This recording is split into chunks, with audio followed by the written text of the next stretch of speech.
नमस्कार दोस्तों, आप सभी का स्वागत है सोशियोलॉजी ऑप्शनल की इस वीडियो सीरीज़ में।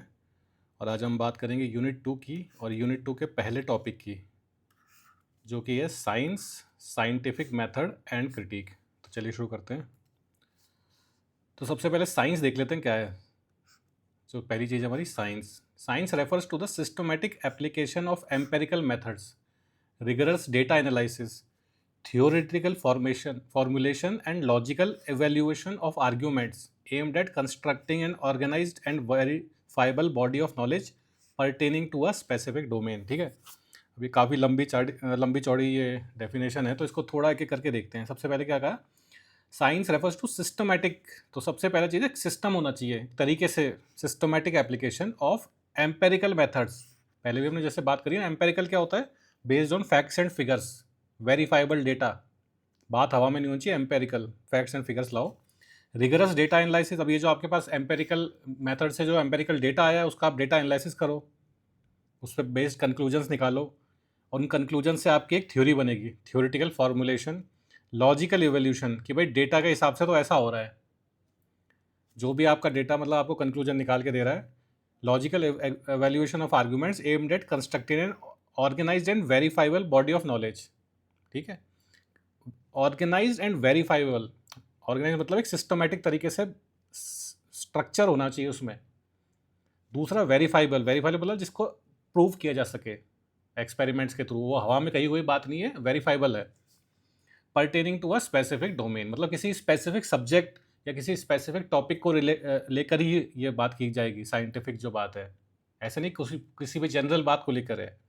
जैसे मान लीजिए कोई वेदर, जैसे मान लीजिए कोई ये स्पेस की बात हो रही है, तो नासा वाले कर रहे हैं रिसर्च, तो वो पर्टिकुलर एक स्पेसिफिक डोमेन की बात हुई।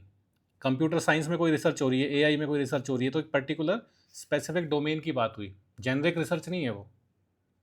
ठीक है, तो की फीचर्स ऑफ साइंस क्या है। सबसे पहला है empirical, based on observable and measurable evidence, facts and figures, जिनको कि ऑब्जर्व किया जा सके, मेजर किया जा सके। Objective, free from personal bias और इमोशंस। देखिए, ऑब्जेक्टिव का जो अपोजिट होता है वो होता है सब्जेक्टिव। सब्जेक्टिव का मतलब होता है कि हर आदमी की डेफिनेशन अलग है। जैसे ब्यूटी होती है ना, बोलते हैं ब्यूटी इज सब्जेक्टिव। भाई किसी को कैसी गाड़ी पसंद आती है कि यार मुझे तो ये वाली गाड़ी अच्छी लगती है, कोई कहता है मुझे ऐसी गाड़ी अच्छी लगती है, कोई किसी को मारुति, किसी को टाटा वगैरह जो भी आती है। तो मतलब क्या है, जो ये ब्यूटी हो गई या जो पसंद है सब्जेक्टिव हो गई। लेकिन कौन सी गाड़ी बेटर है ये एक ऑब्जेक्टिव चीज़ है। लेकिन किस चीज़ में, जैसे मान लीजिए फ्यूल इकोनॉमी की बात करें, तो भाई मारुति की गाड़ी ज़्यादा अच्छा फ्यूल वो देती है आपको माइलेज, या टाटा की गाड़ी। तो ये ऑब्जेक्टिव चीज़ है, ये किसी ये मतलब पर्सन टू पर्सन वेरी नहीं करेगा। भाई मारुति की गाड़ी अगर आपको 20 की एवरेज देती है और टाटा की 15 की देती है, तो ये चीज़ क्या है, ऑब्जेक्टिव है। ये किसी पर्टिकुलर ह्यूमन, मतलब एक इंसान पे डिपेंड नहीं करता, यार मेरे को तो मारुति की एवरेज 15 लगती है। भाई आपके लगने से नहीं होगा, लगने से ब्यूटी हो सकती है कि यार मुझे मारुति की गाड़ी अच्छी लगती है, दैट इज सब्जेक्टिव, वो हो सकता है, क्योंकि भाई लगने पे किसी का जोर नहीं है, आपको कुछ भी अच्छा लग सकता है। लेकिन ऑब्जेक्टिव चीज़ होती है जो कि फिक्स्ड है, वो एब्सोल्यूट है, कि भाई मारुति की अगर एवरेज 15 आ रही है और टाटा की एवरेज 20 आ रही है, या मारुति की 20 है, टाटा की जो जो जिसकी जो है वो सबके लिए सेम है, वो ऑब्जेक्टिव है, वो सब्जेक्टिव नहीं है। तो समझे आप, ऑब्जेक्टिव और सब्जेक्टिव मतलब फ्री फ्रॉम पर्सनल बायस और emotions. Systematic, follows a fixed organised methodology. एक फिक्स्ड तरीका है ये काम करने का, ऐसे नहीं कि कोई भी कुछ भी पहले पहले कुछ कर लिया, फिर कुछ कर लिया, फिर कुछ कर लिया। एक तरीके से काम होता है। Cumulative, build upon past knowledge. अब जैसे मान लीजिए ये कंप्यूटर्स बनाए गए, कंप्यूटर्स की रिसर्च हुई, कंप्यूटर बने। अब कंप्यूटर में इलेक्ट्रिसिटी का यूज़ होता है, तो अब ऐसा तो है नहीं कि इलेक्ट्रिसिटी को दोबारा से बनाया गया, इलेक्ट्रिसिटी ऑलरेडी इन्वेंट की जा चुकी थी, तो उसको यूज़ करके कंप्यूटर्स बनाए गए।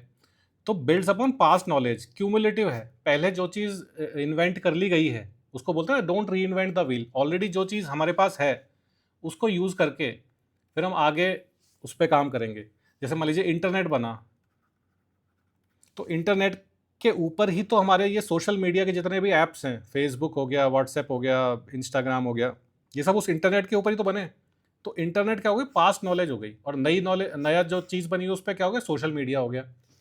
तो बिल्ड्स अपॉन पास्ट नॉलेज, मतलब साइंटिफिक जो चीज़ें होती हैं क्यूमुलेटिव होती हैं। Provisional, always open to revision in light of new evidence. Provisional का मतलब क्या होता है? टेम्परेरी। जैसे आप कई बार कॉलेज पास आउट कर ले तो बोलते हैं ना आपको प्रोविजनल डिग्री मिल गई। प्रोविजनल डिग्री का मतलब क्या होता है? टेम्परेरी डिग्री, जब तक कि आपको फाइनल जो आपकी मेन डिग्री है वो ना मिल जाए। तो उस तरह प्रोविजनल का मतलब होता है टेम्परेरी।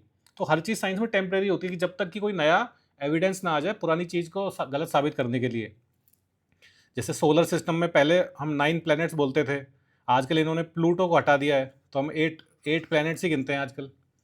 तो ये क्या हो गया? प्रोविजनल हो गया। अगर कोई नई चीज़ प्रूव की जा सके, कर दी जाएगी, तो पुरानी चीज़ को उस पे मतलब गलत मान लिया जाएगा और नई चीज़ को सही मान लेंगे। Early scholars considered sociology as science due to its intersubjective reliability, meaning its core concept. Example, family religion have consistent meaning across investigators. ठीक है, अभी ये देखिए, इस पर थोड़ा ध्यान दीजिए। इंटर सब्जेक्टिव रिलायबिलिटी, इसका मतलब क्या है? जैसे सब्जेक्टिव हमने बात की थी ना, अभी जो ऑब्जेक्टिव और सब्जेक्टिव, सब्जेक्टिव क्या था? पर्सन टू पर्सन डिपेंड करना।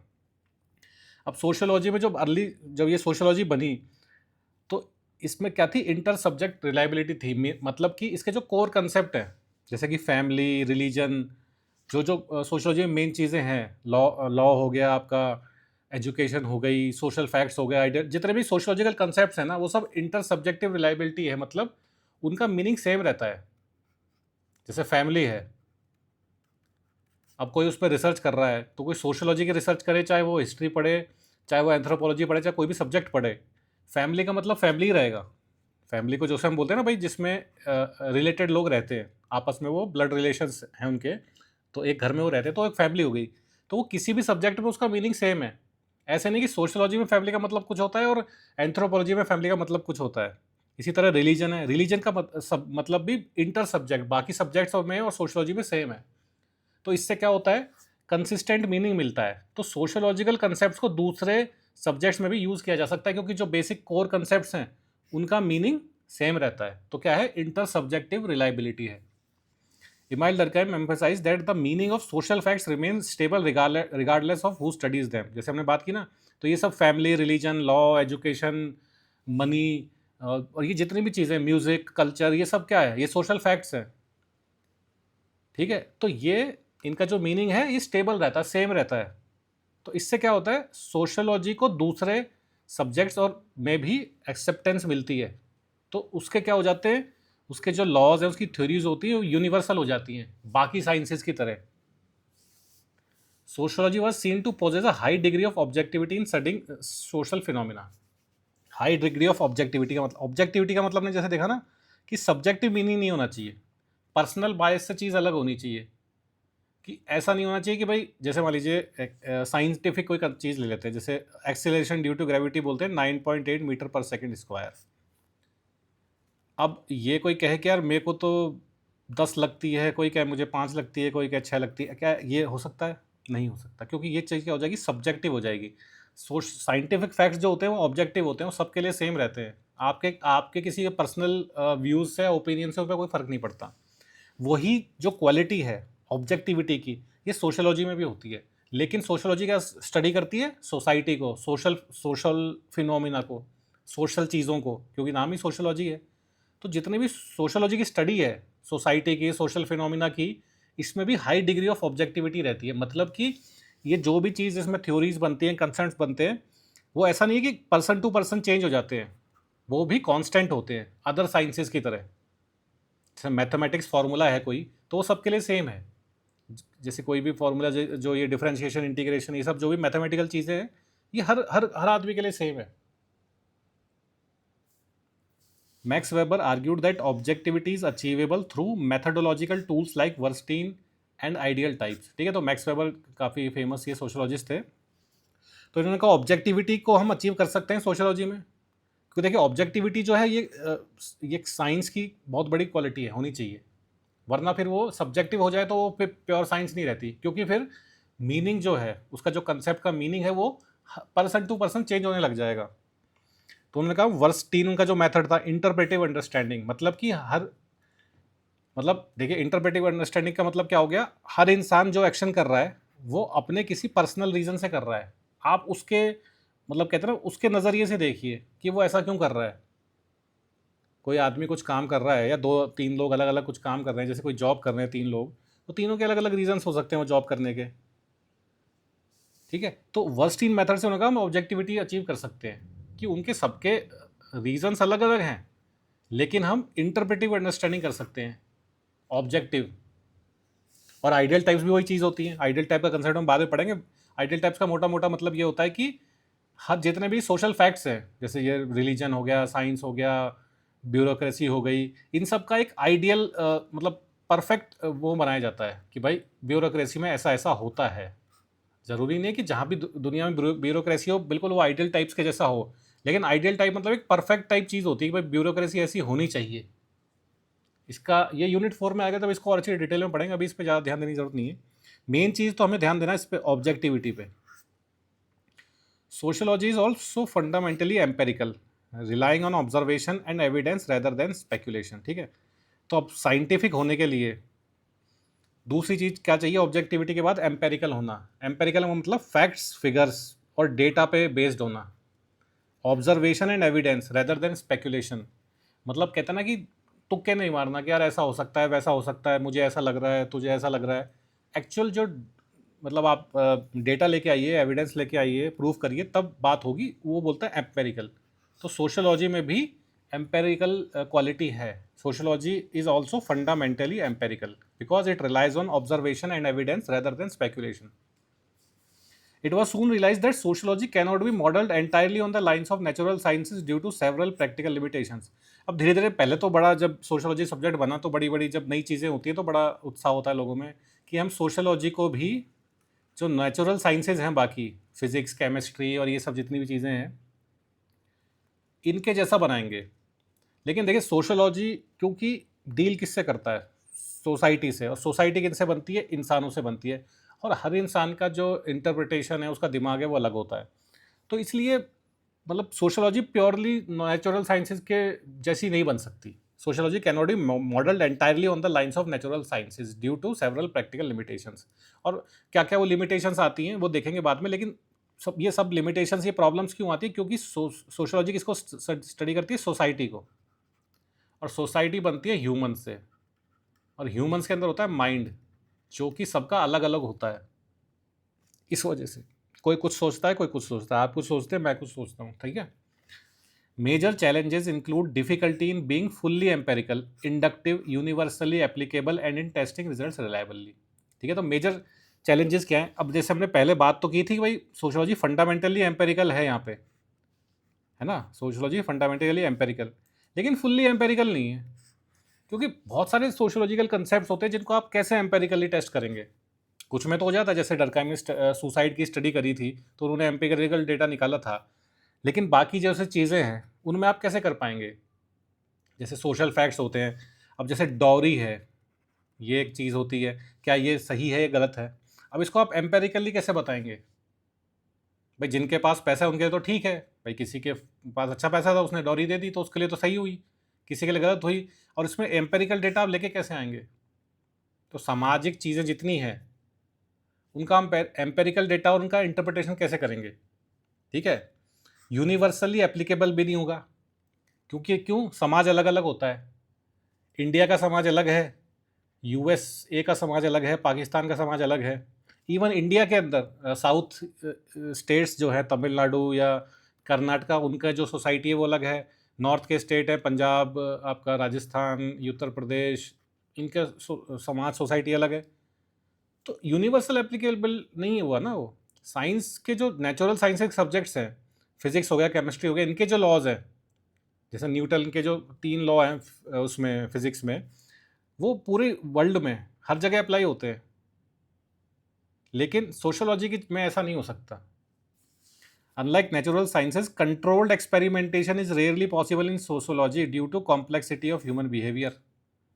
अब देखिए नेचुरल साइंसेज में तो फिजिक्स हो गया, केमिस्ट्री हो गया, एस्ट्रोनॉमी हो गई, ज्योग्राफी हो गई, जितनी भी साइंसेज हैं, इन सब में हम एक्सपेरिमेंट कर सकते हैं। लैब्स होती हैं, उनमें हम तरह तरह, बायोलॉजी हो गई, उसमें तरह तरह के एक्सपेरिमेंट किए जाते हैं। सोशोलॉजी में कैसे करेंगे हम एक्सपेरिमेंट? क्योंकि सोशोलॉजी समाज को स्टडी करती है। अब समाज को स्टडी करने के लिए लैब तो बना नहीं सकते कि यार इसमें लैब में एक समाज बना लेते हैं, कैसे बनाएंगे आप? आपको तो जाके डेटा इकट्ठा करना पड़ेगा, देखना पड़ेगा भाई क्या होता है क्या नहीं होता। तो एक्सपेरिमेंटेशन की कोई जगह नहीं है सोशियोलॉजी में, जैसे नेचुरल साइंसेज में होती है। कोई लैब में कोई टेस्टिंग कैसे करेंगे? आप खुद सोच के देखिए। समाज को स्टडी करें तो समाज में जाके स्टडी करना पड़ेगा। लैब में आप कोई ऐसा सिमुलेशन करके समाज तो बना नहीं सकते। Many aspects of social integration interaction are non quantifiable, making precise measurement difficult.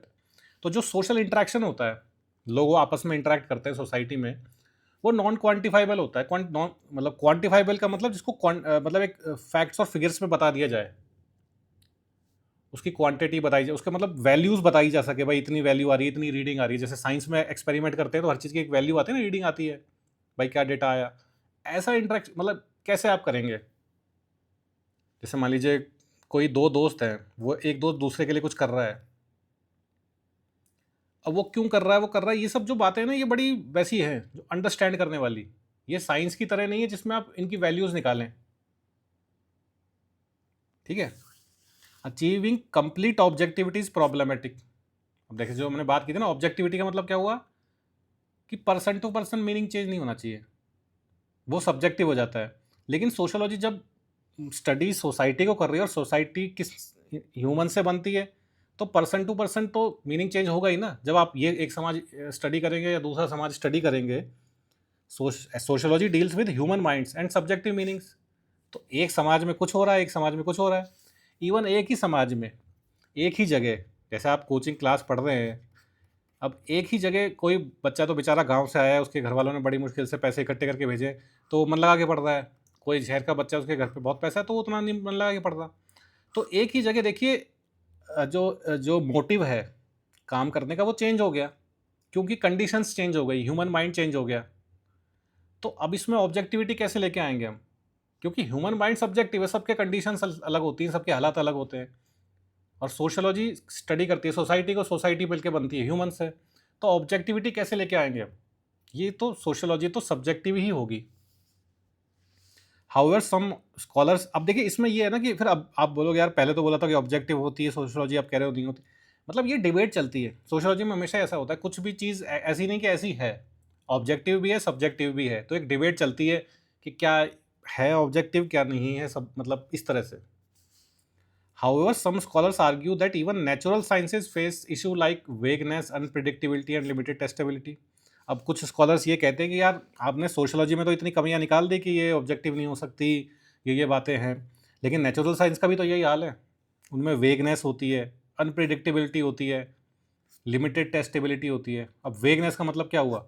जैसे आपने फिजिक्स अगर जिनके पास भी हो, इवन जैसे शायद 10th तक आ ही जाता है, कि जैसे कहा जाता है कि लाइट जो है, लाइट जो होती है, ये डुअल नेचर होता है इसका। मतलब ये वेव भी होती है और पार्टिकल भी होती है। तो साइंस आज तक ये नहीं बता पाई कि वेव है कि पार्टिकल है। तो अब ये वेगनेस नहीं हो गई? तो आप वैसे तो बोल देंगे यार साइंस में हर चीज़ बिल्कुल एम्पेरिकल होती है, ऑब्जेक्टिव होती है, हर चीज़ बिल्कुल फैक्ट पे, वैल्यू पे बेस्ड होती है, एग्जैक्ट बात बता दी जाती है, भाई ऐसा है। लेकिन आज तक साइंस ये नहीं बता पाई कि लाइट वेव है कि पार्टिकल है। अनप्रिडिक्टेबिलिटी, जैसे मान लीजिए ये वेदर फोरकास्टिंग होती है, अब ये तो बिल्कुल साइंटिफिक तरीके से होती है ना, वो जो मशीनें वगैरह इनकी होती हैं उन पर रीडिंग करते हैं। लेकिन क्या इनकी बातें हमेशा सही निकलती हैं कि भाई कल बारिश होगी? बल्कि जब हमेशा उल्टी निकलती हैं। कल बारिश अगर ये कहते हैं कि नहीं होगी, तो आप बिल्कुल मानिए कि कल नहीं होगी। और जब ये कहते हैं, मतलब समझ गए ना आप, तो प्रिडिक्टेबल नहीं है ये। ऐसा नहीं कि हर साइंस में ऐसा है, लेकिन कुछ कुछ साइंसों में ऐसा है। लिमिटेड टेस्टेबिलिटी, अब देखिए मान लीजिए जैसे ये जो ये नासा वाले या इसरो वाले, ये सब जो होते हैं क्या स्टडी करते हैं यूनिवर्सल चीज़ों को, जैसे ब्लैक होल हो गया, इसको स्टडी करते हैं। अब ब्लैक होल में कोई जा थोड़ी सकता है, क्योंकि ब्लैक होल तो सब कुछ सक कर लेता है, आप कैसे जाओगे? तो उसको बस एक मतलब बाहर से ही स्टडी किया जाता है, कुछ बेच के या कुछ पता नहीं रीडिंग्स लेके। तो उसको लिमिटेड टेस्टेबिलिटी है। तो वो भी एक तरह से सोशोलॉजी टाइप चीज़ ही हो गई कि उतना आप एग्जैक्टली वो टेस्ट नहीं कर पा रहे हैं। जैसे थ्योरी ऑफ बिग बैंग है, ये भी आज तक साइंस नहीं बता पाई कि बिग बैंग से पहले क्या हुआ था। मतलब ये बोला जाता है बिग बैंग में कि एक डॉट था, कुछ भी नहीं था, वर्ल्ड जब दुनिया मतलब कुछ भी, जब समय से पहले कुछ भी नहीं था। तो अचानक एक बहुत बड़ा ब्लास्ट हुआ, न्यूक्लियर ब्लास्ट या पता नहीं कौन सा ब्लास्ट, उससे फिर वो यूनिवर्स फैल गया, बन गया आज जो है, और वो आज भी एक्सपेंड हो रहा है यूनिवर्स, ये कहा जाता है। यूनिवर्स आज भी कांस्टेंट नहीं है, एक्सपेंड होता जा रहा है। अब ये कितनी वेग थ्योरी है ना, क्योंकि आप ये नहीं बता पा रहे कि उस डॉट से पहले क्या था, फिर वो ब्लास्ट हुआ क्यों जिससे ये यूनिवर्स बना। तो ये समथिंग लाइक वो हो जाता है ना रिलीजन में, जैसे कहा जाता है कि ऐसा था फिर वैसा हो गया। तो इसलिए कह रहे हैं कि कुछ स्कॉलर्स ये बोल रहे हैं कि नेचुरल साइंसेज भी इतनी परफेक्ट नहीं है। अगर आप सोशियोलॉजी में कमियां निकाल रहे हैं तो बाकी का भी यही हाल है। Karl Popper noted that science is not a fixed body of knowledge. अब ये कार्ल पॉपर जो हैं, ये काफ़ी फेमस फिलोसफर भी कह लीजिए इनको, मतलब काफ़ी कुछ इन्होंने, मतलब फिलॉसफी है बेसिकली, फिलोसफर ही हैं ये। और ये शायद ऑस्ट्रिया के थे ये, फिर बाद में शायद ये इंग्लैंड चले गए थे। ठीक है, अब तो ये शायद मर गए हैं, अब तो नहीं है ये। ठीक है, तो Karl Popper noted that science is not a fixed body of knowledge but a method of inquiry. अब उन्होंने कहा कि साइंस को ऐसा नहीं है कि कोई एक डब्बा है जिसमें बहुत सारे फैक्ट्स पड़े हुए हैं, ये होता है वो होता है, ऐसे कोई फिक्स बॉडी ऑफ नॉलेज नहीं है, but a method of inquiry, एक तरीका है। क्या तरीका? मेथड ऑफ इंक्वायरी, मतलब क्वेश्चन पूछा जाता है कि यार ऐसा क्यों होता है, फिर कुछ सिस्टमेटिक मेथड से फिर उसका आंसर निकाला जाता है, भाई ऐसा इसलिए होता है। ये है science. It's not a fixed body of knowledge, it's a method of inquiry. And sociology shares essential scientific features. और सोशियोलॉजी में भी ये जो साइंटिफिक फीचर्स हैं ये पाए जाते हैं, such as systematic perspectives, methods and subject matter. जैसे कि सिस्टमेटिक मतलब सिस्टमेटिक है सोशियोलॉजी की स्टडी, मेथड्स होते हैं सोशियोलॉजी में भी, जैसे सर्वे हो गया, एम्पेरिकल डेटा इकट्ठा करना हो गया। ठीक है, तो सोशियोलॉजी मतलब अभी देखिए इस पूरे इसमें डिबेट यही चल रही है कि सोशियोलॉजी जो है ये साइंटिफिक सब्जेक्ट है, इसमें साइंटिफिक मेथड लग सकता है कि नहीं लग सकता, और बाकी नेचुरल साइंसेज हैं, क्या सोशियोलॉजी को उनके बराबर माना जाए या ना माना जाए, ये इस पूरे टॉपिक का वो है। तो इसमें दोनों तरह के व्यूज़ हमारे पास आ रहे हैं। कुछ कह रहे हैं कि सोशियोलॉजी भी नेचुरल साइंसेज की तरह ऑब्जेक्टिविटी है, एम्पेरिसिज्म है। फिर कुछ कह रहे हैं कि भाई देखिए क्योंकि ह्यूमन से डील करती है सोशियोलॉजी, तो ऐसा तो कंप्लीट ऑब्जेक्टिविटी नहीं मिल पाएगी। हर जगह आप एक्सपेरिमेंटेशन नहीं कर पाएंगे, समाज को स्टडी कर रहे हैं तो लैब में कैसे समाज बनाएंगे। तो दोनों ही बातें निकल के आ रही हैं। लेकिन फिर दूसरी तरफ नेचुरल साइंसेज में भी यही निकल के आ रहा है कि यार वेगनेस होती है, उनमें भी अनप्रिडिक्टेबिलिटी होती है। लेकिन कार्ल पॉपर फिर सोशियोलॉजी की बात कर रहे हैं कि देखिए सोशियोलॉजी में भी वो सारी बातें हैं जो नेचुरल साइंस में या साइंटिफिक सब्जेक्ट में होनी चाहिए। The scientific method is a systematic, rational and objective process used to discover truth, generate new knowledge और रिफाइन एग्जिस्टिंग अंडरस्टैंडिंग। ठीक है, तो अब साइंस की बात कर लिए, साइंटिफिक मेथड क्या होता है? सिस्टमैटिक होता है पहले तो, ये एक सिस्टम से काम होता है, इसमें रेशनल होता है, रेशनल मतलब लॉजिकल, रैशनल तो लॉजिकल कंक्लूजन निकालते हैं, भाई लॉजिक होना चाहिए, भाई क्या कह रहे हो, लॉजिक है कि नहीं इस बात में, वो वाली बात।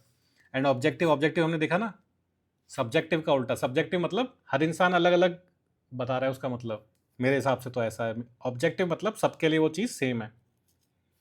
And objective process use to discover truth, generate new knowledge और रिफाइन एग्जिस्टिंग अंडरस्टैंडिंग। ठीक है, या तो नया कोई थ्योरी बनाओ, नया कोई एक्सपेरिमेंट करो, नया कोई इन्वेंशन करो, या जो पहले से रिफाइन एग्जिस्टिंग, पहले से कुछ चीज़ है उसको उस पर और नया मतलब उसको इम्प्रूव करो।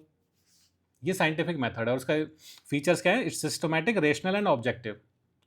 It's closely associated with natural sciences where discovering laws that govern the behaviour of matter is central. Closely associated with natural sciences, closely associated बोलिए या बोलिए कि नेचुरल साइंसेज में साइंटिफिक मेथड होता ही होता है। जितने भी नेचुरल साइंस मतलब कि फिजिक्स, केमिस्ट्री, बायोलॉजी, ज्योग्राफी, जिसमें ये सब स्टडी किया जाता है अपना, जहाँ पे discovering laws that govern behaviour of matter is central.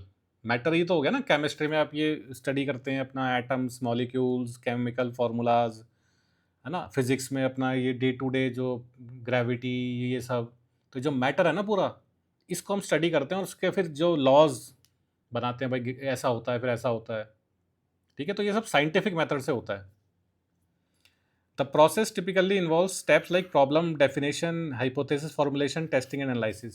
तो साइंटिफिक मेथड का में क्या क्या स्टेप्स होते हैं? सबसे पहले तो भाई प्रॉब्लम डिफाइन करिए कि भाई क्या करना चाहते हैं, मतलब मामला क्या है, मतलब कहना क्या चाहते हो, बात क्या है। तो बताइए भाई, हम तो ये स्टडी करना चाहते हैं कि जैसे मान लीजिए कह दीजिए कि ये मान लीजिए अर्थ को एक स्टडी कर रहे हैं, भूकंप क्यों आते हैं, तो प्रॉब्लम डेफिनेशन हो गई भूकंप क्यों आते हैं। फिर एक थ्योरी बनाई जाती है कि भाई कुछ बताओ फिर भाई, क्या लगता है आपको? फिर कोई कहता है यार मेरे को लगता है ये टेक्टोनिक प्लेट्स आपस में भिड़ जाती हैं, उससे धरती हिल जाती है, भूकंप आ जाता है। तो एक हमने बनाई, एक बात कही कि यार ऐसा होता है, ऐसा हो सकता है, मतलब एक हाइपोथेसिस दिया। अब इसमें ये नहीं होता कि यार दे दिया तो बात यहीं खत्म हो गई, खत्म बात, भाई कह दिया इन्होंने ऐसा ऐसा होता, चलो घर चलो, ऐसा नहीं। उसके बाद उसको टेस्ट किया जाता है, एक्सपेरिमेंट्स किए जाते हैं, सारे डेटा निकाला जाता है, वेरीफाई किया जाता है, उसके बाद उसका एनालिसिस किया जाता है। ठीक है, और जब सब कुछ निकल जाता है फिर फाइनली थ्योरी बनाई जाती है कि भाई ऐसा ऐसा इसलिए होता है। To be considered scientific inquiry must rely on empirical measurable evidence and follow logical reasoning. ठीक है, जैसे हमने बताया ना कि इसमें फिर डेटा टेस्टिंग की जाती है, जिसमें डेटा निकाला जाता है, और डेटा का मतलब सीधा सीधा होता है empirical, facts and figures. Empirical और मेजरेबल एविडेंस, वैल्यूज होनी चाहिए ना जिनको हम मेजर कर सकें, और लॉजिकल रीजनिंग होनी चाहिए। ये सब क्या है? साइंटिफिक इंक्वायरी है, साइंटिफिक मेथड के आप समझ लीजिए की फैक्टर्स या की elements. In sociology, adopting scientific methods helps give clarity and consistency to concepts, ensuring they are understood uniformly across investigators। मतलब अगर हम सोशियोलॉजी में भी साइंटिफिक मेथड्स को अडॉप्ट कर लेंगे, उस ले आएंगे, तो क्या होगा? कंसिस्टेंसी ऑफ कंसेप्ट्स आ जाएगी। जो कंसेप्ट्स हैं हमारे सोशियोलॉजी के, जितने भी आइडियल टाइप हो गया, सोशल फैक्ट्स हो गए, ये वो जितनी भी चीज़ें हमारी, ये सब कंसिस्टेंट हो जाएंगे, मतलब ये ऑब्जेक्टिव हो जाएंगे, इनका मीनिंग डिफरेंट सब्जेक्ट्स में सेम रहेगा। ठीक है, तो फिर क्या होगा? Ensuring they are understood uniformly across investigators. मतलब इस लाइन का मतलब ये है कि डिफरेंट सब्जेक्ट्स में जब मीनिंग कांस्टेंट है तो डिफरेंट सब्जेक्ट्स में उनका यूज किया जा सकता है। जैसे मान लीजिए फिजिक्स में कोई बात करी गई, तो उसकी वैल्यू या उस कंसेप्ट का यूज केमिस्ट्री में भी किया जाता है कई बार। ठीक है, इसी तरह केमिस्ट्री की कोई चीज़ है, उसका यूज फिजिक्स में किया जाता है। केमिस्ट्री का बहुत सारा यूज बायोलॉजी में होता है, जितनी भी हमारी दवाइयाँ बनती हैं वो सारे केमिकल्स ही तो होते हैं। तो ये क्या हो गया ना, ये हो गया इंटर सब्जेक्ट वो वाली चीज़, मतलब ये वो वाली चीज़ हो गई यूनिफॉर्मली अक्रॉस इन्वेस्टिगेटर्स, कि डिफरेंट जो भी सब्जेक्ट्स हैं हमारे, उनमें मीनिंग सेम रह रहा है। तो ये नेचुरल साइंसेज की तरह होगी sociology. The essential elements common to any scientific method are, मतलब मेन मोटा मोटी जो हमारा जो ये साइंटिफिक मेथड होता है, इसके असेंशियल एलिमेंट्स क्या होते हैं? ये होते हैं, क्या क्या होते हैं? सबसे पहले प्रॉब्लम डेफिनेशन। जैसे हमने ये जो देखा था ना, छोटा सा यही चीज़ है, बस इसको थोड़ा एक्सपेंड किया है बस यहाँ पे। Problem definition, hypothesis, testing, analysis. ठीक है, सबसे पहले तो वही प्रॉब्लम बताइए भाई क्या है, भाई ऐसा क्यों होता है, वैसा क्यों होता है, जो भी है। फिर उसका एक बिना मतलब टेस्टिंग के बिना कुछ करे आप एक रीज़न बताइए, हाइपोथेसिस दीजिए। हाइपोथेसिस मतलब होता है थ्योरी जो कि अभी प्रूव नहीं की गई है। प्रोपोजिंग अ टेस्टेबल एक्सप्लेनेशन। टेस्टेबल मतलब इसको टेस्ट किया जाएगा, अभी ये टेस्ट नहीं किया गया है। ठीक है, टेस्टेबल एक्सप्लेनेशन और प्रोडिक्शन। तो अपने पास सबसे पहले तो प्रॉब्लम बताइए आपने, भाई ऐसा क्यों होता है, वैसा क्यों होता है। फिर बताया गया भाई ऐसा इसलिए होता है। अब बता तो दिया, लेकिन अब क्योंकि साइंटिफिक मेथड है तो टेस्टिंग की जाएगी, मतलब ऐसे ही बात नहीं मान ली जाएगी। तो वो कैसे करेंगे?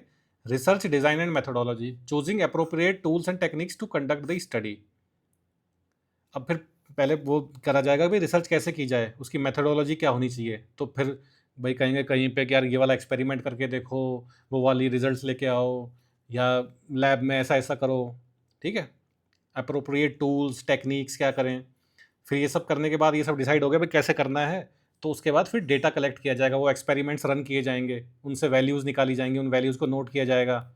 ठीक है, उसके बाद जब ये सारा डेटा हमारे पास आ गया तो इसका क्या होगा? डेटा एनालिसिस होगा। अभी जितनी भी वैल्यूज़ हमारे पास आई इनको कंपेयर किया जाएगा, भाई इसका मतलब ये है। और फिर फाइनली जो हमारी ये जो हाइपोथेसिस था ना, इससे वेरीफाई किया जाएगा कि यार इस डेटा के अकॉर्डिंग ये हाइपोथेसिस प्रूव हो रहा है कि नहीं हो रहा। Interpreting the data to test the hypothesis and identify patterns, कि हमारा जो डेटा आया है उससे जो हमने बात कही थी भाई ये ऐसा इसलिए होता है, वो प्रूफ हो रहा है कि नहीं हो रहा। Conclusion and verification, drawing conclusion and checking weather result support the hypothesis. फिर फाइनली वेरीफाई कर लिया जाएगा भाई हाँ हाँ ऐसा ही हो रहा है। ठीक है, तो ये जनरली क्या होता है? साइंटिफिक मेथड होता है, नेचुरल साइंसेज में यूज हो जाता है, मतलब बायोलॉजी हो गई, केमिस्ट्री हो गई, कुछ भी हो गया तो उसमें ये तरीका होता है। इसको आप सोशोलॉजी में भी अप्लाई कर सकते हैं। जैसे कि मान लीजिए आप कहें कि सामाजिक मुद्दा ले लीजिए, कोई आजकल क्या चल रहा है, जैसे सोशल मीडिया बहुत चल रहा है, तो हम एक प्रॉब्लम डेफिनेशन दे सकते हैं कि जैसे मान लीजिए मैं कहता हूँ कि ज़्यादा सोशल मीडिया यूज़ करने से जो यंग लोग हैं, जो स्कूल कॉलेज में जाते हैं बच्चे, बच्चे तो नहीं बोलेंगे, यंग ही बोलेंगे उनको, उनका दिमाग ख़राब हो रहा है। ठीक है, दिमाग ख़राब हो, ये नहीं पागल हो रहे हैं, मतलब उनके नॉर्मल जो वर्किंग है उसमें प्रॉब्लम आ रही है, डिस्ट्रैक्ट बहुत हो रहे हैं या फोकस नहीं कर पा रहे हैं, मतलब दिमाग में कुछ प्रॉब्लम्स आ रही है। तो मैंने क्या किया, एक प्रॉब्लम डेफिनेशन दे दी। प्रॉब्लम डेफिनेशन ये नहीं होगी, प्रॉब्लम डेफिनेशन होगी क्या सोशल मीडिया यंग जो लोग हैं उनके माइंड पे, उनके ब्रेन पे कोई इम्पैक्ट डाल रहा है, ये प्रॉब्लम हो गई।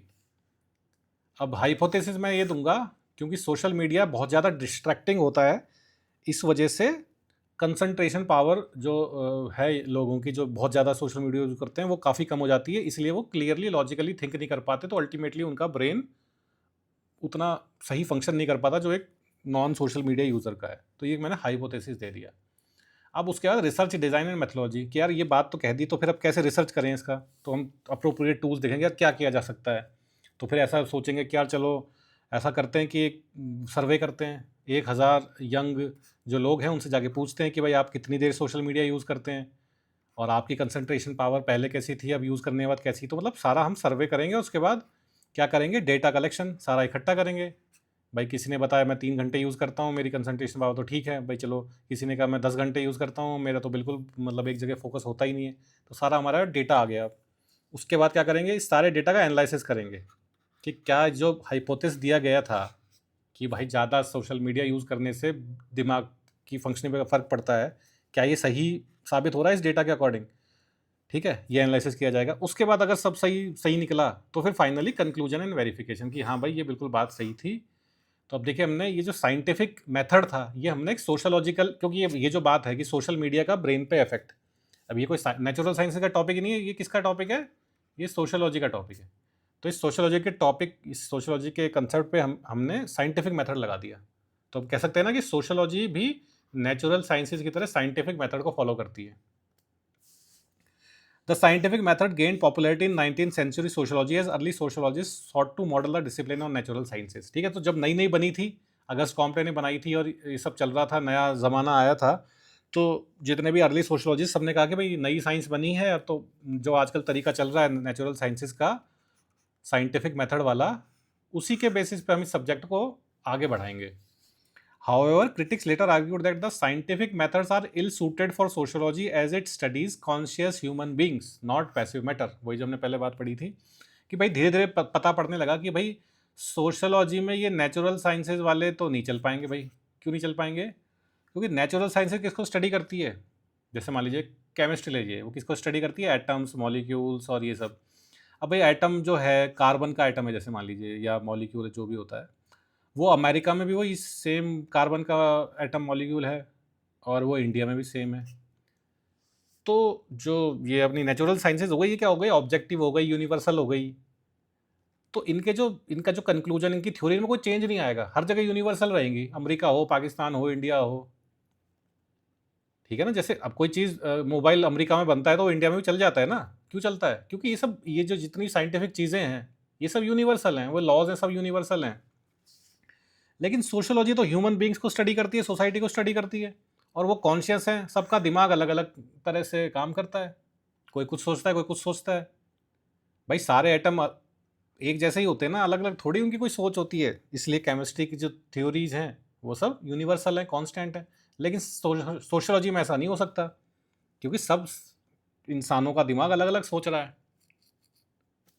ये प्रॉब्लम आ गई। As a result, sociological research often suffers from biases. ठीक है, such as observer bias, non response bias. Bias का मतलब होता है कि किसी को किसी पर्टिकुलर बात के प्रति इंक्लिनेशन हो, मतलब कंप्लीट आपको एग्जैक्ट पिक्चर नहीं मिल रही है। जैसे मैं जैसे इंडिया से हूँ, इंडियन हूँ, तो कोई मुझसे पूछे कि भाई, विदेशी पूछे कि आपको, आपके हिसाब से इंडिया कैसा है। अब देखिए, इंडिया में बहुत प्रॉब्लम्स हैं, गरीबी है, गंदगी है, मतलब, लेकिन फिर भी मैं इंडियन हूँ, तो मैं कहूँगा नहीं यार, इंडिया से बढ़िया तो कोई कंट्री नहीं है। तो इसे क्या बोलेंगे हम, बायस। क्योंकि मैं एक इंडियन हूँ, तो मेरा जो व्यू है वो इंक्लाइंड है इंडिया को पॉजिटिव बोलने में। तो ये हो गया, बायस हो गया। तो मैंने क्या हुआ, सही सही बात नहीं करी, क्योंकि मेरा एक पर्सनल वो जुड़ गया इसमें। तो इस तरह जब सोशलॉजी की रिसर्च करते हैं तो कुछ बायस आ जाते हैं। वो क्या होते हैं, ऑब्जर्वर बायस। भाई जो सोशियोलॉजी की स्टडी कर रहा है सोशियोलॉजिस्ट, वो भी तो एक इंसान है, तो उसके अंदर भी तो बायस आ जाएगा। तो वो जो थ्योरी बना रहा है, हो सकता है वो अपने अकॉर्डिंग बनाए कि जो उसकी जो एथनिसिटी है वो जहाँ का है उसके फेवर में हो। जैसे मान लीजिए कोई कोई ब्रिटिश आदमी इंडियन सोसाइटी को स्टडी करने आया,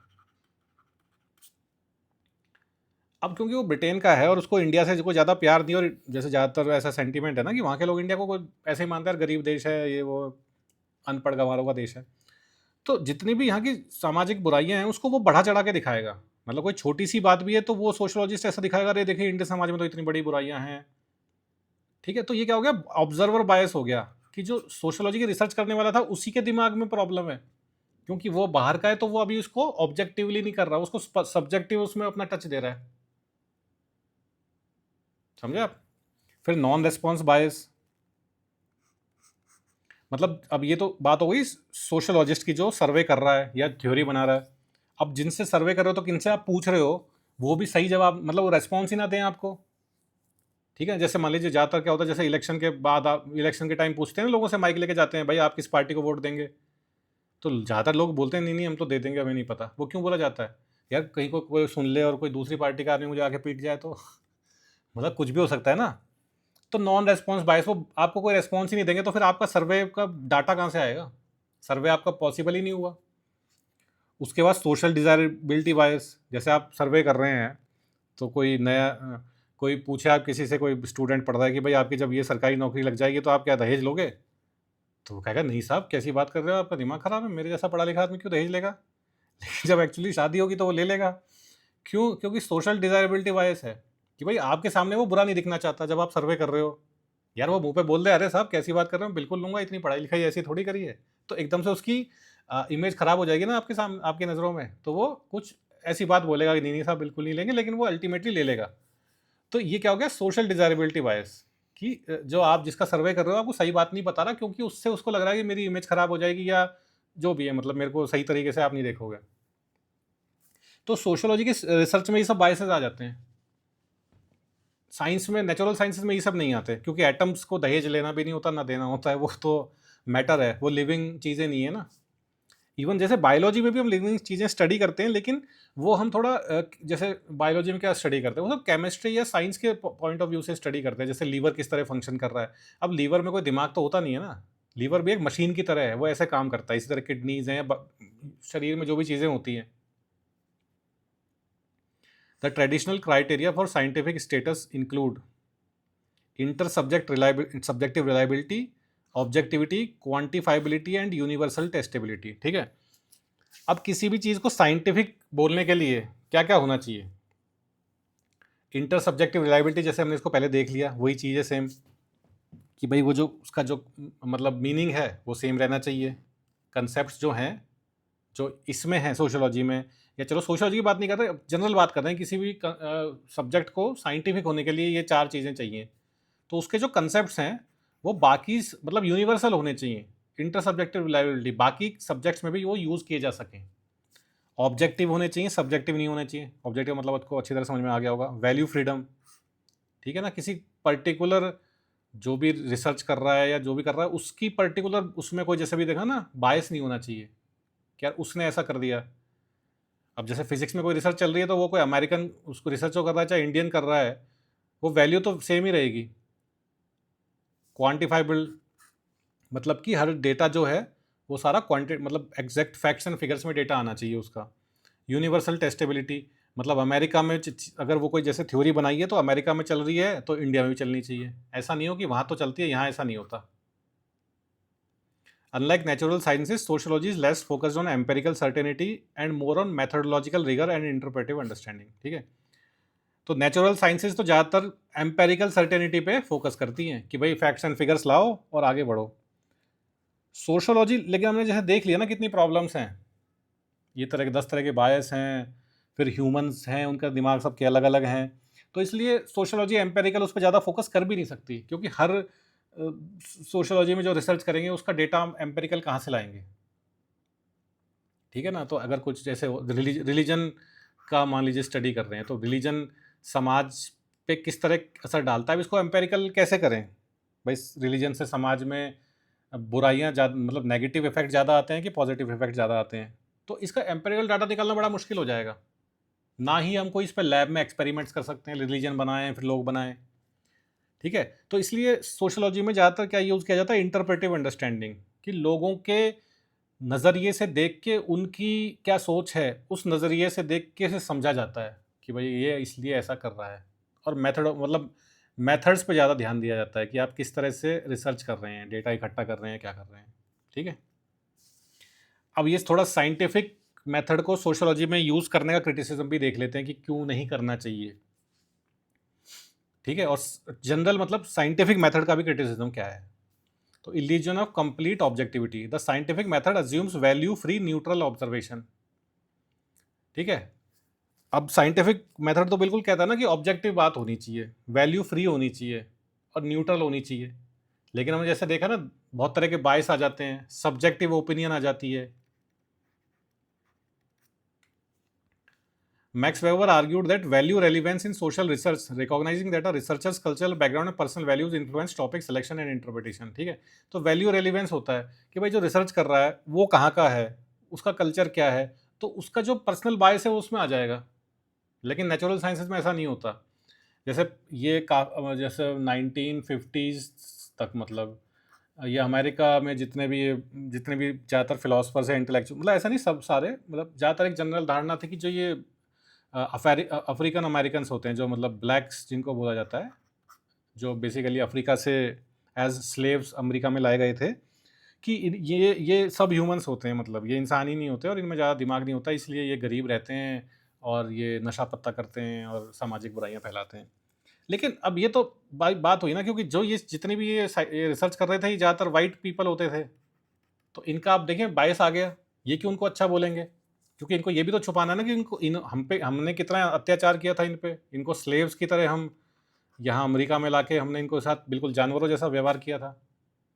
तो ये यहाँ पे देखिए वैल्यू रेलिवेंस आ गया कि वो आदमी अपना पर्सनल जो उसकी मानसिकता है वो उसमें डाल रहा है। In social sciences the subject and object of study are both human, making pure objectivity difficult. यही तो देखिए बात हुई ना, जो सब्जेक्ट है और जो ऑब्जेक्ट है, जो स्टडी कर रहा है और जिस पे स्टडी हो रही है, दोनों इंसान है। जैसे इसी में देख लीजिए, जो स्टडी कर रहा है वो वाइट है, गोरा आदमी है, और जिस पे स्टडी हो रही है वो स्लेव या मतलब अफ्रीकन अमेरिकन है, तो उस पर दोनों ह्यूमंस हैं। तो इस जो वाइट सोशोलॉजिस्ट है, इसके भी अपने दिमाग में कुछ विचार हैं, कुछ बातें हैं, जिन पे स्टडी हो रही है उनका भी कुछ अलग है। तो इसलिए जब दोनों ह्यूमन है तो प्योर ऑब्जेक्टिविटी कैसे आएगी, सब्जेक्टिव हो जाएगा, कुछ ना कोई उसका बायस उसमें आ जाएगा। Inadequacy in studying subjective meanings. Scientific method emphasizes observable, measurable facts suitable for natural sciences, ठीक है। ये तो हमने देख ही लिया है कि साइंटिफिक मेथड में क्या होता है, ऑब्जर्वेबल मेजरेबल फैक्ट्स होने चाहिए। बट विलियम डिल थी, इनका नाम है विल्हेल्म डिल थे, एंड जॉर्ज हर्बर मीड तो हमें हमारे देखिए सिलेबस में ही, यूनिट 4 में अच्छी तरह इनको पढ़ना पड़ेगा। और जो ये विल्हेल्म डिल थी, ये शायद ये भी शायद एक ब्रिटिश वो थे, ब्रिटिश फिलोसफर थे या हिस्टोरियन थे, लेकिन बस नाम लिखना ही बहुत है हमें, इससे ज़्यादा इनके बारे में ज़्यादा डेटा नहीं चाहिए, ठीक है। Highlighted that social reality is constructed through meanings, symbols and interpretation which can't be fully captured through positive tool. Positive tools क्या होते हैं, वही बात, साइंटिफिक तरीके, वेरीफाइबल, एक्सपेरिमेंट, वैल्यूज़, है ना, रिसर्च करो, लॉजिकल रीजनिंग, ये सब पॉजिटिव टूल्स हैं। लेकिन सोशोलॉजी में सोशल रियलिटी को समझने के लिए मीनिंग, सिंबल और ये सब ज़रूरी हैं। जैसे ड्रग एडिक्शन है, समाज में लोग ड्रग एडिक्ट, अमेरिका में बहुत बड़ा प्रॉब्लम है ड्रग एडिक्शन। अब ये क्यों हो रहा है, अब इसको पॉजिटिव टूल से आप कैसे करेंगे, इसमें क्या डेटा आप लाएंगे, क्यों करेंगे। तो इसमें क्या चाहिए, हमें मीनिंग चाहिए, सिंबल चाहिए, इंटरप्रिटेशन करना पड़ेगा कि लोग ड्रग्स की तरफ क्यों जाते हैं, क्या प्रॉब्लम्स आ जाती हैं, ऐसी क्या बात हो जाती है। हाँ, मतलब ड्रग एक एडिक्टिव सब्सटेंस है, ये तो बात है, लेकिन वो फिर भी मतलब हर इंसान तो ड्रग एडिक्ट नहीं होता, तो कुछ क्यों बन जाते हैं। अब इसकी जो हमें स्टडी करनी पड़ेगी, तो पॉजिटिव टूल कैसे इसमें काम आएंगे, हमें तो इसमें मीनिंग्स निकालने पड़ेंगे, इंटरप्रेटिव अंडरस्टैंडिंग करनी पड़ेगी, उस पर्टिकुलर वो जो ड्रग एडिक्ट है उसके नज़रिए से देखना पड़ेगा कि उसे ऐसी क्या ज़रूरतें हैं कि जो उसको ये करना पड़ता है। इसलिए नेचुरल साइंस का जो साइंटिफिक मेथड है वो सोशियोलॉजी में नहीं आएगा, क्योंकि उसमें सब्जेक्टिव मीनिंग नहीं आता। जैसे यही एग्जाम्पल ड्रग एडिक्ट, इसमें सब्जेक्टिव मीनिंग्स चाहिएगा हमें। हर ड्रग एडिक्ट की अलग कहानी मिलेगी आपको, भाई कोई इस वजह से बन गया, कोई इस वजह से बन गया। Limited applicability to social context, human behaviour is shaped by historical, cultural and social contexts, making universal laws difficult to form. ठीक है, तो ह्यूमन बिहेवियर जो है किस चीज़ से शेप होता है? हिस्टोरिकल, कल्चरल, सोशल कंटेक्स्ट से। तो किसी अमेरिकन का जो बिहेवियर है और किसी इंडियन का जो बिहेवियर है, ये बिल्कुल डिफरेंट होगा, क्योंकि समाज ही बिल्कुल डिफरेंट है, वहाँ के हालात बिल्कुल डिफरेंट हैं। जैसे अमेरिका में पेरेंट्स और जो बच्चे हैं, चिल्ड्रन हैं, उनके बीच में जो रिलेशनशिप है, क्या वो सेम है इंडिया? बिल्कुल नहीं है। वहाँ तो बच्चे 16 साल की उम्र में अपने घर वालों का घर छोड़ देते हैं और वो ऐसे मिलते हैं जैसे दोस्तों से मिलते हो ना, भाई 2 साल बाद माँ बाप से मिले। ठीक है, तो वो एक क्या हो गया, वो कल्चरल चीज़ हो गई। तो अब सोशियोलॉजी जो है वो समाज को स्टडी कर रही है, समाज में लोग होते हैं। तो अब कोई अमेरिकन समाज के हिसाब से सोशोलॉजिकल थ्योरी बनाई जाए तो वो क्या इंडिया में काम करेगी? बिल्कुल नहीं करेगी, क्योंकि वो समाज ही बिल्कुल बदल गया, उनके वैल्यूज़ बदल गए, कल्चर बदल गया होगा ना, एकदम से हालात बदल दिए, जज्बात बदल दिए, तो वो सब बदल दिया। तो अब वो सेम कैसे रहेगा यहाँ पे भी? Making universal laws difficult to form. लेकिन अगर नेचुरल साइंसेज की बात करें, बायोलॉजी की, फिजिक्स की, केमिस्ट्री की, तो जो बायोलॉजी की बात कर लीजिए, जो अमेरिकन आदमी है उसके शरीर में भी वही लिवर है, किडनी है, हार्ट है, इंडियन में भी वही है, तो वो लॉज बिल्कुल अप्लाई हो जाएंगे, क्योंकि इन सब में अपना खुद का दिमाग नहीं है जो ह्यूमंस में होता है, या समाज अलग। समझे? जैसे Emile Durkheim, despite being a positivist, recognise that social facts must be treated as things, yet even he admitted social reality has unique complexities। तो डरकाइम साहब जो थे ये तो बहुत बड़े पॉजिटिविस्ट थे, मतलब ऐसा नहीं कि हमेशा ही पॉजिटिव एनर्जी से भरे रहते थे। पॉजिटिविस्ट होने का मतलब ये है कि ये ज़्यादा इनका ज़्यादा बिलीव ये था कि ये जो साइंटिफिक मेथड है, मतलब ये डेटा कलेक्शन और एम्पेरिकल चीज़ों से वेरीफाई करके, एक्सपेरिमेंट करके ही थ्योरी बनानी चाहिए। और इन्होंने कहा सोशल फैक्ट्स इनको थिंग्स की तरह ट्रीट करना चाहिए। थिंग्स मतलब थिंग्स क्या होती हैं? जो हर जगह कॉन्स्टेंट होती हैं। जैसे टेलीविज़न है, ये एक थिंग है, तो इसका मीनिंग अमेरिका में भी वही है और इंडिया में भी वही है, पाकिस्तान में भी वही है। तो उन्होंने कहा जो सोशल फैक्ट्स हैं, जैसे कि क्या कहें सोशल फैक्ट्स, रिलीजन है, मैरिज है, एजुकेशन है, लॉ है, मनी है, म्यूज़िक है, ये सब चीज़ें जो हैं, इनको थिंग्स की तरह ट्रीट करो कि ये सब सेम है अलग अलग समाजों में। Yet even he admitted social reality as unique. तब भी इन्होंने फिर भी माना कि अगर ये कहते थे ऐसा, लेकिन उन्होंने कहा फिर भी हर जगह की सोशल रियलिटी अलग अलग है, क्योंकि हर जगह कॉम्प्लेक्सिटीज़ अलग है। अमेरिकन समाज का जो तरीका है वो बिल्कुल अलग है इंडियन समाज से, तो वहाँ पे इंसान कैसे, मतलब क्या होता है वो बिल्कुल अलग है यहाँ से। तो हम कैसे बोलते हैं कि वहाँ पे कोई जो रूल बनाया गया वो इंडिया में चलेगा? Sociological rule. Research shaped by power and ideology. Scientific inquiry is often influenced by who funds it and what serves dominant interest। ठीक है, तो जितने भी साइंटिफिक जो रिसर्चेज होती हैं, देखिए उनमें बहुत पैसा लगता है, बड़े बड़े लैब्स होते हैं।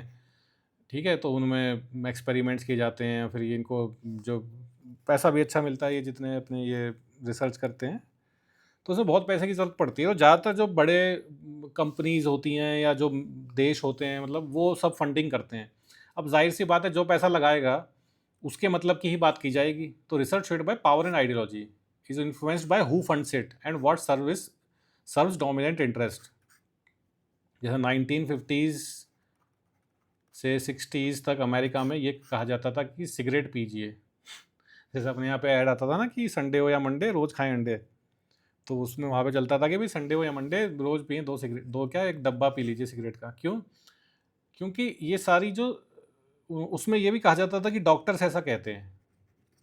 तो ये जो सारी स्टडी थी, ये जो टबैको कंपनियां हैं बहुत बड़ी, ये मालबोरो वगैरह जो भी कंपनीज हैं, ये सब वो स्टडीज़ करवाती थी डॉक्टर्स को पैसा देके कि भाई सिगरेट पीने के क्या फ़ायदे हैं, इससे आपका स्ट्रेस कम होता है, ये होता है, वो होता है। तो फिर डॉक्टर्स को पैसा मिल जाता है, वो कह देते भाई ठीक है, हम बोल देंगे, हमें क्या दिक्कत है। तो अब देखिए ना, ये साइंटिफिक रिसर्च पूरी तरह से पैसे वालों से इन्फ्लुएंस हो गई।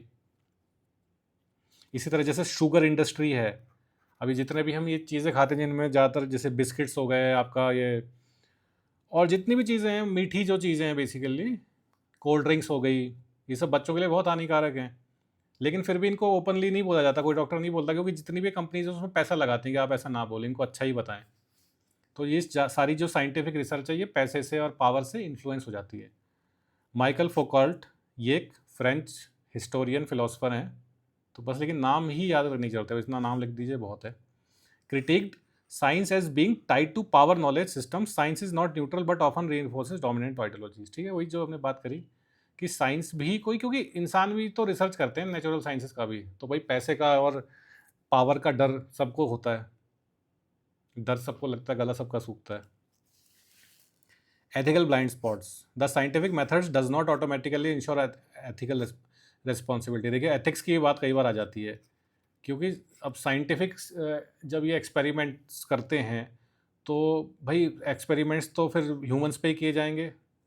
कोई चीज़ की स्टडी करनी है, हालांकि इन पे भी किए जाते हैं, इनके क्या बोलते हैं, चूहों पे करते हैं, बिल्लियों पे करते हैं, उन पे उनको भी लेकिन बहुत ज़्यादा तकलीफ होती है। मान लो वो उनको, चलो हम इंसान तो नहीं मानते चूहों को या इनको, लेकिन उनको भी तरह तरह की भाई जैसे कोई नई ड्रग लाई है, अब जैसे कोरोना था तो कोरोना की वैक्सीन बनाने के लिए सबसे पहले थोड़ी कि इंसान को लगा देंगे, मर गया तो पहले ये इन पे लगाई जाती हैं, फिर पता नहीं उनको 10 तरह के उनको साइड इफेक्ट्स होते हैं, मर जाते हैं, कुछ भी हो जाता है, लेकिन फिर ह्यूमन टेस्टिंग भी करनी पड़ती है। तो उससे फिर भाई ह्यूमंस के ऊपर क्या इफेक्ट पड़ेगा वो सब है, तो वो एथिक्स की बात हो जाती है कि क्या ये सही है, क्या ये गलत है। जैसे कि most infamous studies Nazi human experiments, तो जब ये नाजी सेकेंड वर्ल्ड वॉर चल रही थी तो नाजी रिजाइम जो था, इन्होंने जितने भी ये अपने कंसंट्रेशन कैंप्स बनाए थे, जीयूज़ को जहाँ पे इन्होंने पकड़ के रखा था, तो अब भाई इन्होंने सोचा भाई ये जीयूज़ भी हैं, इनको मारना तो है ही, तो इनका कुछ क्यों ना फ़ायदा मतलब कुछ काम, मतलब इनको काम में ही ले लेते हैं मारने से पहले, तो इन पे जितने भी ये मेडिकल रिसर्च वगैरह कर रहे हैं इनके सारे एक्सपेरिमेंट्स इन पे करके देखो। तो उसमें खूब इनको बेचारों को तकलीफ होती थी, मर भी जाते थे लोग। अब जैसे एक एग्जांपल इसका और, ये टस्क की सिफिलिस स्टडी, ये 1930s से 50s तक यूएस में हुई थी। इसमें सिफिलीज एक बीमारी होती है, इससे में ज़्यादा नहीं जाते हम क्यों होती है क्या होती है, ठीक है। तो उसकी स्टडी की गई थी, तो मतलब करीब करीब 1000 लोग, 1000 स्पेशली ब्लैक्स जो हैं अफ्रीकन अमेरिकन से, उन पे स्टडी की गई थी, क्योंकि वो गरीब तबके के आते थे, उनको उनको ज़्यादा मतलब उनका पैसा नहीं है, कुछ नहीं है, तो वो तैयार हो जाते थे स्टडी, इस तरह की स्टडी करके उनको थोड़ा सा पैसा दे दिया। तो इसमें किया ये गया था बेसिकली कि उनको दवाइयाँ बन गई थी, फिर भी इसकी दवाई नहीं दी गई इस बीमारी की, सिफिलिस की, तो मतलब ज़्यादातर लोग इसमें मर गए, 20-30 सालों में बड़ी दर्दनाक मौत मरे। लेकिन साइंटिस्ट जो थे 20 सालों तक अपना डेटा इकट्ठा करते रहे कि भाई बिना दवाई के क्या इन पे इफेक्ट हो रहा है, क्या नहीं हो रहा है। तो देखिए एथिकल बात भी आ जाती है कि भाई ये जो एक्सपेरिमेंट्स हैं ये सही हैं कि गलत हैं, क्या हैं क्या नहीं है। Linear and rigid approach, the scientific method assume a linear progression from hypothesis to conclusion. अब साइंटिफिक मेथड जैसे हाईवे पे गाड़ी चलती है ना, ऐसे चलाता है भाई, ऐसे चलेगी गाड़ी। सबसे पहले हमारी प्रॉब्लम डेफिनेशन आ जाएगी, फिर हम एक हाइपोथेसिस दे देंगे, फिर रिसर्च मेथोडोलॉजी फाइनल कर लेंगे, फिर डेटा इकट्ठा करेंगे, फिर डेटा एनालिसिस करेंगे और फाइनली अपना कंक्लूजन दे देंगे। लेकिन एक्चुअल में साइंटिफिक जितनी भी बड़े बड़े इन्वेंशंस या डिस्कवरीज हुई है वो ऐसे नहीं हुई कि ऐसे गाड़ी चल रही है, एकदम से चीज़ें आती हैं, एकदम से जैसे प्रिंटिंग प्रेस का आविष्कार हुआ था, तो ऐसे थोड़ी हुआ था कि चल रहा था, कोई रिसर्च चल रही थी, अचानक से किसी ने एक दिन अपने घर में प्रिंटिंग प्रेस बना दी। अब जैसे ये न्यूटन्स के लॉ ऑफ हैं, न्यूटन्स के लॉज ऑफ ग्रेविटी जो हैं, तो ये थोड़ी था कि न्यूटन किसी बड़े रिसर्च लैब में बैठे थे, उन्होंने कोई हाइपोथेसिस बनाया, वो तो पेड़ के नीचे बैठे थे और उनके सर पे एक सेब गिर गया, ऐसा कहा जाता है, तो उन्होंने अपनी थ्योरी बना दी। तो जो साइंटिफिक डिस्कवरीज या इन्वेंशंस का जो तरीका होता है ना, वो बड़ा कैसा होता है, ऊबड़ खाबड़ रोड सड़क पे चलना जैसा होता है। कभी कोई डिस्कवरी हो गई, फिर नहीं हुई कुछ दिन तक, फिर एकदम से बहुत बड़ी डिस्कवरी, मतलब इस तरह चलता है, ऐसे कोई हाईवे वाली लाइन नहीं है। Thomas Kuhn in the structure of scientific revolutions, इनकी किताब है थॉमस कुहन की, argued that science does not progress smoothly but through paradigm shifts. ठीक है, जिसमें बात की ना, ऐसे नहीं चलती। पैराडिम शिफ्ट मतलब एकदम से बड़े बड़े बदलाव होते हैं, कभी नहीं होते हैं। What is considered truth changes over time. जो आज की सच्चाई है वो कल का मतलब वहम भी हो सकता है। आज जो चीज़ को हम सही मानते हैं वो कल वो गलत साबित की जा सकती है। ठीक है, तो बस एक छोटा सा पॉइंट है, इसमें ज़्यादा दिमाग लगाना नहीं है। 6 तो वैसे भी ज़्यादा हो जाते हैं, मैंने ऐसी 6 लिख दी डाल दिए, 4 भी आप पढ़ लेना तो मतलब ठीक है, 5 तक पढ़ लीजिए, अब याद रह जाता, छठा भी लिखाना क्या कोई दिक्कत नहीं है, ईजी है वैसे ये भी, इसमें कोई इतनी खास दिक्कत है नहीं। ठीक है, तो ये थोड़ा हमारा क्रिटिसिज्म हो गया। क्रिटिसिज्म क्योंकि इसमें देखिए टॉपिक में था science, scientific method and critic, तो क्रिटिसिज्म ऑफ साइंटिफिक मेथड। ठीक है, तो ये हमारा छोटा सा टॉपिक था, सेकंड यूनिट का फर्स्ट जो टॉपिक है ये, तो इसमें इतना ही था, इसमें ज़्यादा कुछ है भी नहीं। ठीक है, तो इस वीडियो में इतना ही, मिलते हैं नेक्स्ट वीडियो में। थैंक्स।